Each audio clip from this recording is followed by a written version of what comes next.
लिए एक बार ज़रा उन फैक्टर्स पर नज़र डालते हैं जिनकी वजह से हमारी मार्केट गिर रही है, जो कि ग्लोबल मार्केट्स था। कि जो कंपनियां हैं जिनका ग्लोबल एक्सपोजर है वहाँ बहुत गिरावट आई है, उस पर बात करते हैं। यतिन के पास चलते हैं। Yatin, good afternoon. Good afternoon. और टिपिकली जब ग्लोबल मार्केट्स गिरते हैं तो बहुत सारी ऐसी भारतीय कंपनी होती हैं जहां गिरावट आपको ज़्यादा देखने को मिलती है। तो आज के दिन टिपिकली जो शेयर्स ज़्यादा गिरे हैं उनका कहीं ना कहीं ग्लोबल कनेक्शन है, और ये हमको आपको बताना है। कहीं ना कहीं मेटल स्टॉक्स की बात करें तो जिस हिसाब से ग्लोबल स्लोडाउन आपने होता हुआ देखा है, उसके कारण अगर हम देखें तो copper, steel, aluminium, iron ore, इन सभी के दामों में भारी गिरावट आई है। और क्योंकि कॉपर, एल्यूमिनियम, स्टील, ये सारी जो बड़ी कमोडिटीज़ हैं, यहाँ आपने 10% से ज़्यादा का फॉल देखा है। तो मेटल इंडेक्स में भी आपने एक बड़ा फॉल देखा है। इनफैक्ट इस हफ्ते और पिछले 5-6 दिन का अगर आप ट्रेडिंग डेटा निकाल लें तो कहीं ना कहीं अगस्त के महीने में सेल में 11% की गिरावट, टाटा स्टील, हिंदुस्तान कॉपर, वेदांता जैसे काउंटर्स में 9% से ज़्यादा की गिरावट, और हिंडाल्को, जीएसपीएल जैसे काउंटर्स में भी आपको भारी गिरावट हो रही है। तो निफ्टी के रियल एस्टेट इंडेक्स के बाद सबसे बड़ा गिरने वाला इंडेक्स है वो है निफ्टी का मेटल इंडेक्स। और कहीं ना कहीं ये ग्लोबल फैक्टर्स और जो बेस मेटल्स में गिरावट आई है उसके कारण आपको ये गिरावट देखने को मिल रही है।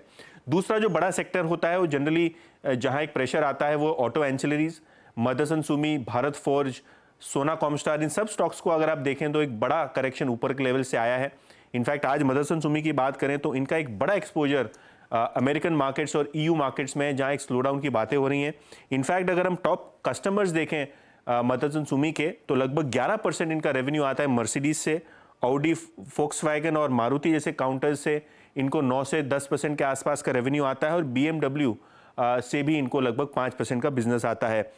कंट्री वाइज एक्सपोजर देखें तो लगभग अमेरिका और यूरोप की जो बड़ी इकोनॉमीज है यहाँ से 18% यानी 1/3 जो इनका रेवेन्यू है यूएस और जर्मनी से लिंक्ड है, और केवल 11% है इनका ओवरऑल ग्लोबल रेवेन्यू का कंट्रीब्यूशन इंडिया से। तो मदरसन सुमी के शेयर्स में भी आप आज दबाव इसीलिए देख रहे हैं। भारत फोर्ज की बात करें तो 15 साल के लोएस्ट लेवल पे आपको क्लास 8 ट्रक ऑर्डर्स आते हुए दिखाई पड़ रहे हैं। और अगर हम भारत फोर्ज की बात करें तो 50% से ज़्यादा रेवेन्यू जो है वो ग्लोबल मार्केट से आता है। तो शायद इसीलिए वो स्टॉक आज 6% दबाव के साथ कारोबार कर रहा है। आईटी स्टॉक्स में भी ऑब्वियसली पेन है, लेकिन छोटे मझौले जो मिड कैप आईटी स्टॉक्स हैं यहाँ ज़्यादा प्रेशर है, क्योंकि बिरला सॉफ्ट ने पिछले दिनों ही कहा था कि डिस्क्रिशनरी स्पेंड में बहुत ज़्यादा कटौती है और नॉर्थ अमेरिकन मार्केट्स में थोड़ी बहुत चैलेंजेस आ रहे हैं। तो बिरला सॉफ्ट का शेयर भी अगर आप देखें तो पिछले एक वीक में लगभग 20% से ज़्यादा गिरा है, और यहाँ भी आपको शायद इसीलिए प्रेशर बनता हुआ दिखाई पड़ रहा है। तो ये कुछ यूनिवर्स जहाँ पर ग्लोबल एक्सपोजर के चलते दबाव बनता दिखाई दिया है। इनफैक्ट मदरसन सुमी जैसे काउंटर्स, भारत फोर्ज जैसे काउंटर्स, मानस जो क्रैक्स आए हैं, ये बताइए यहाँ पर गिरावट की और कितनी गुंजाइश खुल गई है आज के सेल ऑफ के बाद, एक अगर अंदाजा लगाया जा सके तो देखिए, दोनों स्टॉक की बात कर लेते हैं। जहां तक बात भारत फोर्ज की है, यहाँ पर 20 वीक मूविंग एवरेज 1500 रुपए के आसपास आता है, और 1500 के आसपास ही 100 डे मूविंग एवरेज भी आता है। तो जब तक उसके ऊपर ट्रेड करता रहेगा, लॉन्ग पोजीशन में बने रहना चाहिए 1494 के स्टॉप लॉस के साथ। लेकिन पैटर्न नेगेटिव है मदरसन का, जहां पर 50 डे मूविंग एवरेज के नीचे स्टॉक गया है। लोअर टॉप, लोअर बॉटम्स का कंफर्मेशन है। उम्मीद करिए कि यहाँ पर आपको 160 तक के भाव देखने को मिल सकते हैं। तो यहाँ पर कोई उछाल मिले तो एग्जिट करने की अपॉर्चुनिटी होगी वो, और इस गिरावट पे खरीदारी नहीं करनी चाहिए। गिरावट में जैसे आप कहते हैं ना कि गिरती तलवार को या फिर छुरी को ना पकड़े, तो बचे थोड़ा सा, बॉटम फिशिंग करने की कोई फिलहाल ज़रूरत नहीं है। अच्छा, राजेश पालविया भी हमारे साथ जुड़ गए हैं और फिर कैंप्स के मैनेजमेंट से भी बात करेंगे। पालविया साहब, इस समय आपका ताज़ा ट्रेड क्या है और किस तरफ है, तेजी या मंदी की तरफ? Good afternoon Harshita ji, good afternoon everyone. So trade जो है वो इंश्योरेंस स्पेस पे एचडीएफसी लाइफ में वो ट्रेड तेजी की तरफ है।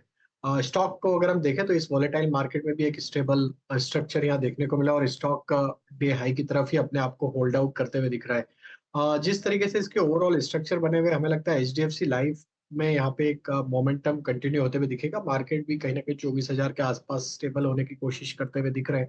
हमें लगता है एचडीएफसी लाइफ का जो सेटअप बना हुआ है यहाँ पे, इसके जो टारगेट बन सकते हैं वो करीब 728 730 की तरफ ये स्टॉक बढ़ते हुए दिख सकता है।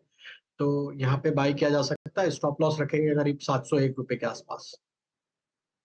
ओके, तो एचडीएफसी लाइफ ये एक और डिफेंसिव ट्रेड जो इस समय आइडेंटिफाई किया गया है, तेजी की तरफ रखें। इस